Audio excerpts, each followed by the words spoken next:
Indonesia is facing a lot of weapons and equipment replacement, only fighter jets. It holds billions of dollars of military purchase orders, so that the world's military buyers are very coveted. Later, Indonesia signed an agreement with France to buy 42 Rafale fighter jets at a cost of $8.1 billion.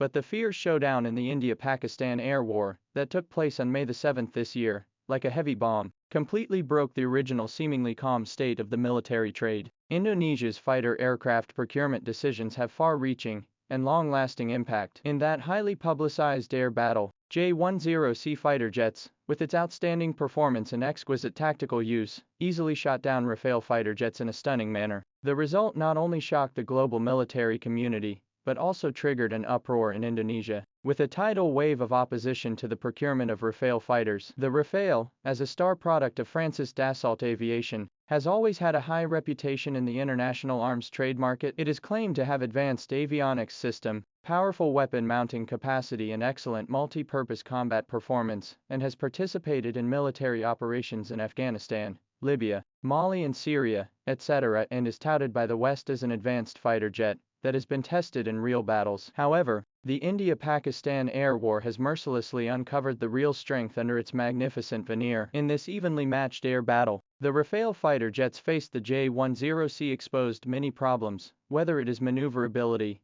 radar detection ability or missile performance, cannot be comparable to the J-10C, and failed to show the strength to match its reputation. This result has raised questions about the Rafale in Indonesia, and both the public and the military have begun to re-examine whether this fighter is really suitable for Indonesia's defense needs. But to everyone's surprise, French President Emmanuel Macron set foot on Indonesian soil just as the fallout from the India-Pakistan air war continued to fester. This visit has undoubtedly brought new variables to the military trade cooperation between Indonesia and France. There are complex political and economic considerations behind Macron's visit to Indonesia. France, as a traditional military power in Europe, has always hoped to maintain its leading position in the international military trade market, while Indonesia, as an important country in Southeast Asia, has a huge potential in its military procurement market. For Indonesia, maintaining good diplomatic and military cooperation with France will also help to enhance its status and influence in the international arena.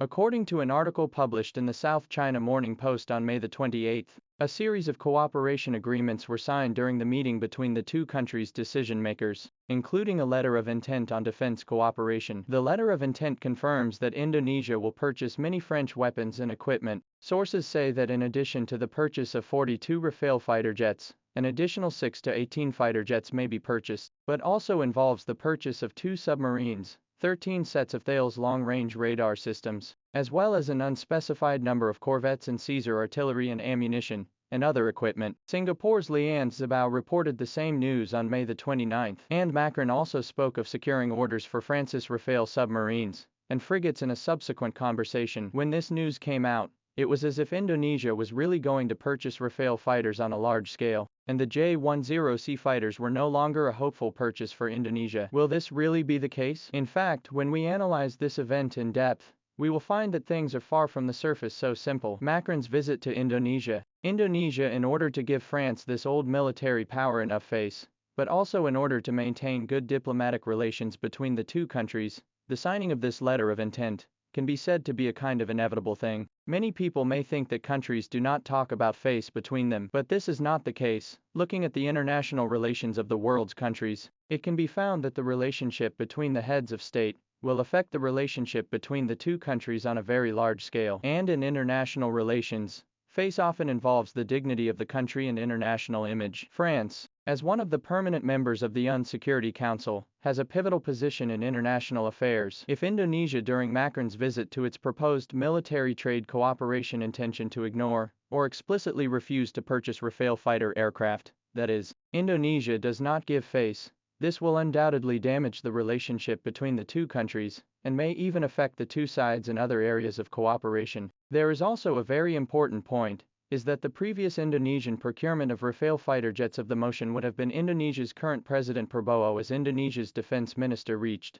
to give up the equivalent of hitting their own face. In Indonesia's political ecology, performance is crucial for a political figure. If this time to give up the procurement of Rafale fighter, Prabowo may face domestic opponents as a handle to attack. Therefore, from the perspective of personal political interests, Prabowo also has the incentive to promote the signing of this letter of intent. Therefore, the signing of this letter of intent, to a large extent, is the two sides in order to face issues, to reach a delicate balance, the two sides in the political and diplomatic level of a compromise. However, even greater face cannot deny the objective facts. The result of the air war between India and Pakistan is like an insurmountable gap between Indonesia and France in front of the Rafale fighter jet procurement business. The objective facts of the Rafale fiasco cannot be ignored, and if Indonesia does go ahead with the procurement of the Rafale, which was defeated by the J-10C fighter, there will be a great deal of opposition in the country. The public will question the wisdom of the decision, and whether it puts the country's national defense security at risk. The military will also worry about procuring poorly performing fighters,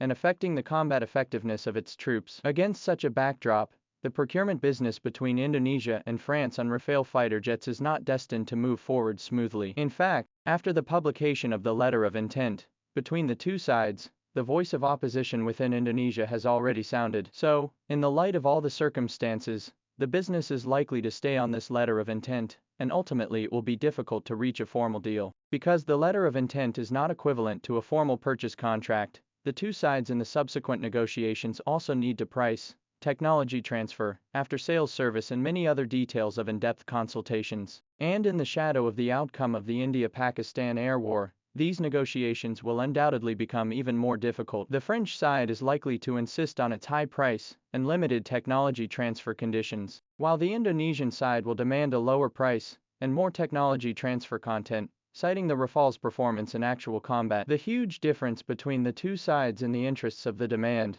making the business ultimately aborted the possibility of greatly increased. As for which fighter jet Indonesia will purchase afterwards, there is no conclusion now, but from the India-Pakistan air war to show the actual combat performance, J-10C fighter jets undoubtedly has a huge advantage. J-10C fighters showed excellent maneuverability, advanced avionics and powerful weapon performance in the air battle. Its duck layout design gives the aircraft a unique advantage in maneuverability, enabling it to quickly make various difficult maneuvers to avoid enemy missile attacks, and at the same time conduct precise strikes on enemy targets. In addition, the J-10C fighter jet also has a high cost-performance ratio. Its price is much lower compared to the Rafale fighter jet, which is undoubtedly an important consideration for Indonesia, which has a limited defense budget. In addition to the J-10C, there is also China's J-35, which is a higher-end, 5th-generation stealth aircraft, and if Indonesia wants to maintain military power over its neighbors for 20 years,